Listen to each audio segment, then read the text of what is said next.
Hello, and welcome back to the Stories of Northern Life podcast brought to you by the Sault Ste. Marie Museum. I'm your host, Nicole, and today we are doing another episode of the members' newsletters.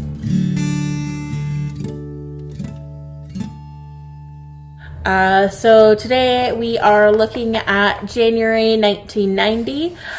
We did leave off in November 1989. I can't seem to find the December 1989 newsletter, so unfortunately we don't really get to learn what was going on in December 1989, but we are starting off in January of the following year. So you can see the layout's still pretty much the same, exact same header, and here it seems they are putting out a little sort of ad, and this ad they said would be featured in the newspaper. So here we go. Recruitment underway for management board. In anticipation of this year's annual meeting, which will be held in late February, this advertisement will soon appear in the Sault Star. And so the ad here you can see is Sault Ste. Marie Museum.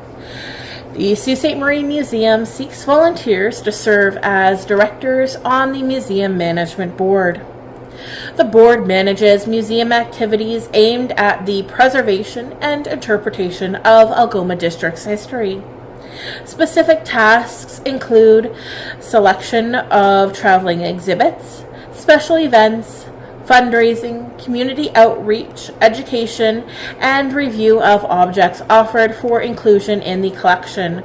For more information, contact Judy McGonigal, curator/administrator, and interested individuals are asked to send a brief outline of their experience to Udo Rourke, President of the Museum Management Board. And so we still have our museum management board today. Their activities are a little bit different.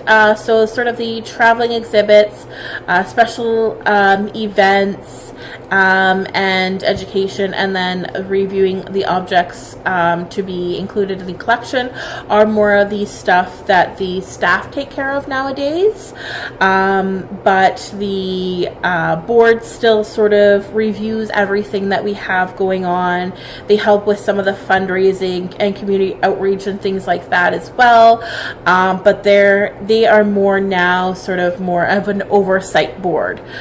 So because we have more permanent staff who are able to take up these roles, the work is sort of taken off of the management board, and so they are more of that now, that oversight board.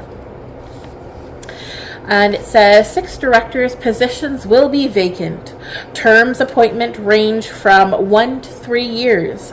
Now is the time to indicate your interest.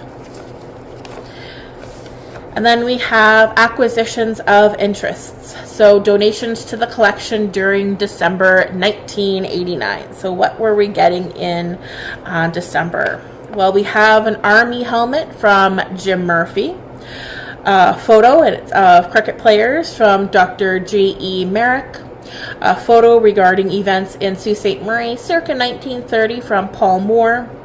Newspapers from the Sioux Daily Star circa 1940 from Jim Depew. Pipe, embroidery scissors, glass beads, and 2 farmers' license pins from Rod and Marion Finlayson. A selection of women's clothing circa 1950. It says about 15 items with accessories from Marie Egglesfield. A handgun, and possibly early 19th century, from Mrs. Catherine McAdam. 2 books, preserving jar, 2 sheet musics, and 3 books. And this is from Agnes Bricot. A set of kitchen dishes, 4 place settings, etc. from Linda Kearns. A 3-piece pewter tea set from Mrs. M. Johnson. A postcard from Sault Ste. Marie circa 1920 from Mrs. R. Webb. A snow toboggan. Book and press snow toboggan, book, and press clippings from Bob Thomas for Mrs. McEwen, and this would be him donating it on her behalf. And then 3 badges and 3 dance cards for Sault Ste. Marie events, and that is from Lou Fremlin.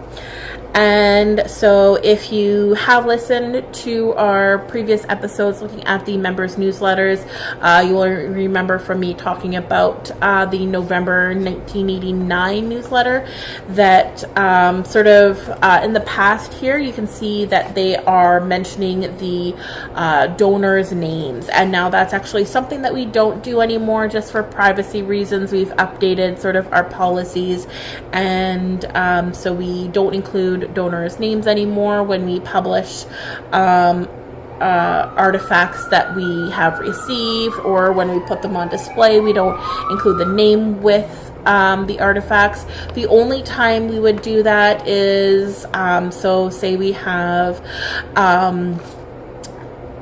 specific medals, say from a person. So we have Penhorwood's medals. So we'll just say these are Sydney Penhorwood's medals, but we won't say which member of the family donated them or anything like that. If you do come across anything in the museum that says donated by, that is something that was from our previous display setups before we did the new collections policy to have more of that privacy for our donors. Then we have donations to the education collection during December 1989. And so we have the collections, so the normal collections or archives, which is, I guess we can say the collection proper, and then the education collection. And so the collections proper is all the normal artifacts and everything that we get in. The education collection is maybe more of those duplicate items or items that aren't really pertinent to Sault Ste. Marie's history that we need to keep to really show our past, but they are fun extra items to include in education programming.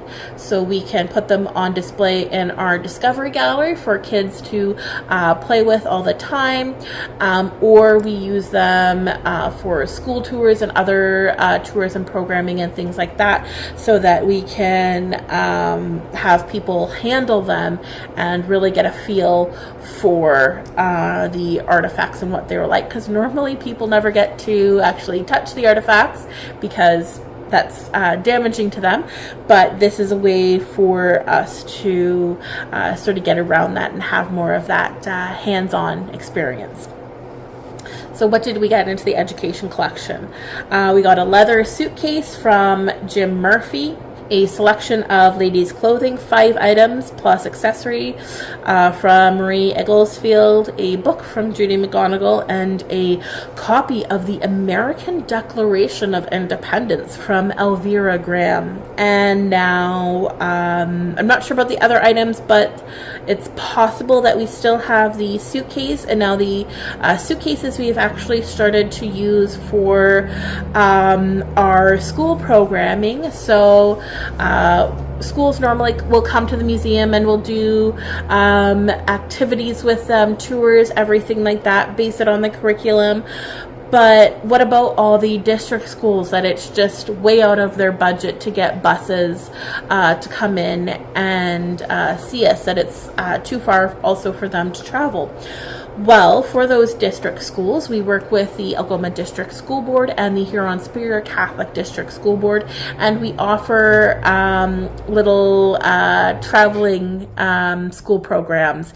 And so we put them in a little suitcase because it's easy to travel around, bring around to these schools. So they pick it up, bring it to the district school, And in there, it will take teachers through the programming. So we have one on the industry, so pulp and paper, and kids actually have an activity where they get to make paper and see what our pulp and paper mill would have been like, looking at how that whole sort of industry and everything worked.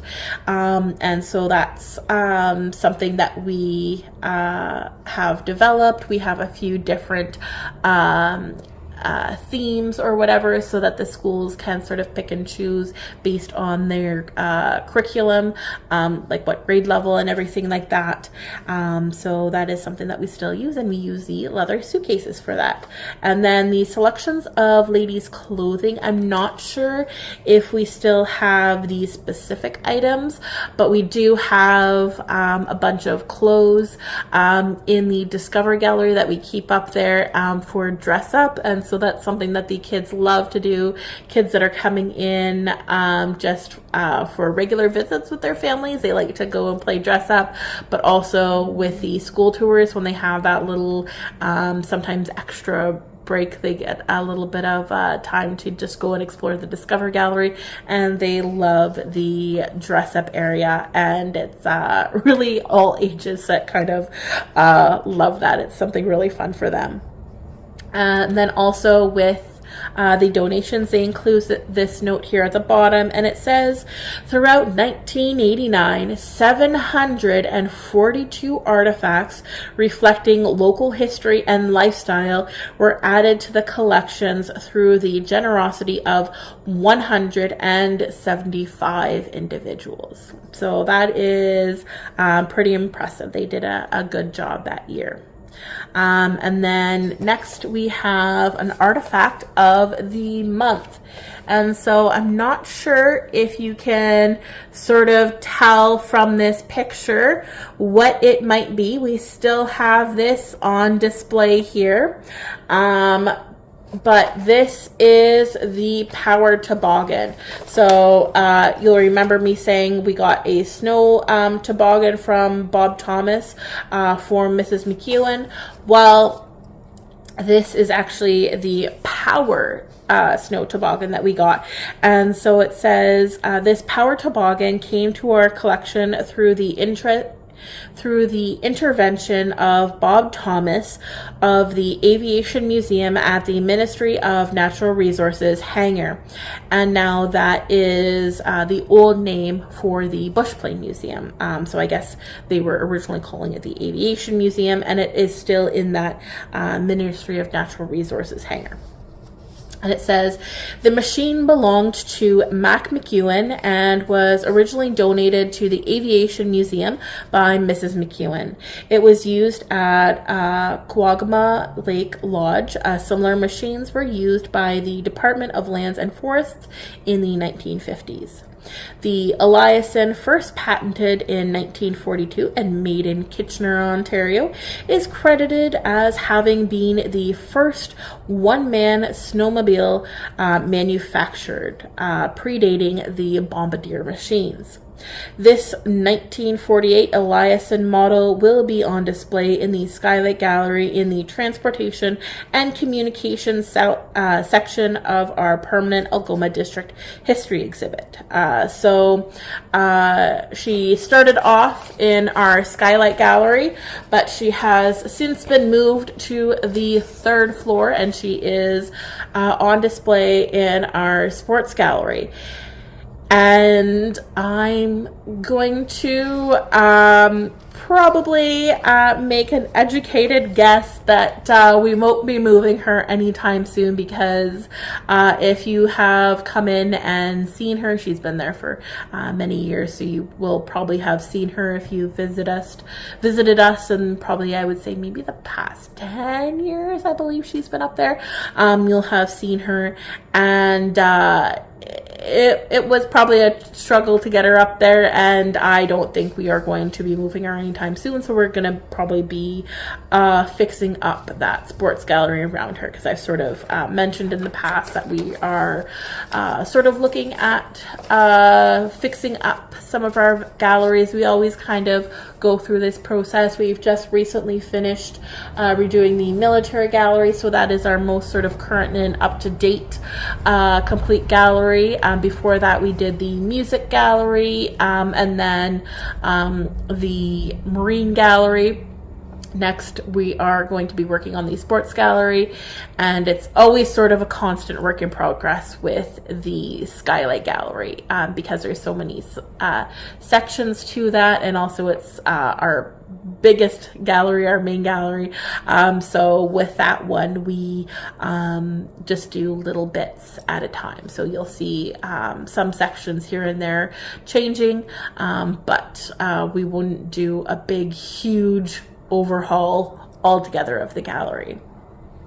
But that's actually what they were doing back in 1989. If you remember from our October episode, we talked about what they were doing with those renovations, and how they were sort of setting up that entire exhibit. But getting back to our members newsletter, they were talking about membership fees being adjusted. So it said, at its January meeting, the management board approved revision of museum membership fees to bring them more closely in line with those in effect at the Art Gallery of Algoma. Fees for senior citizens remain unchanged, while individual and family membership fees have been increased. Annual membership fees for 1990 are for a family, $25, for an individual, $15, for a student, $5, and senior citizen, $5. Charitable donation receipts are issued for all donation and memberships in excess of the basic membership fee. So that would be our sustaining level at $50, supporting at $100, association at $25, business/professional at $100, and corporate at $1,000. And then we move on to our next topic here. It says, City Fathers pay a visit. Just before Christmas, Mayor Joe Fertizzi and city councilors paid a lightning visit to the museum before their regular council meeting. They toured the building from basement to third floor and finished with coffee and Christmas cake in the Skylight Gallery. The occasion was Council's first view of the building's interior since renovations were completed.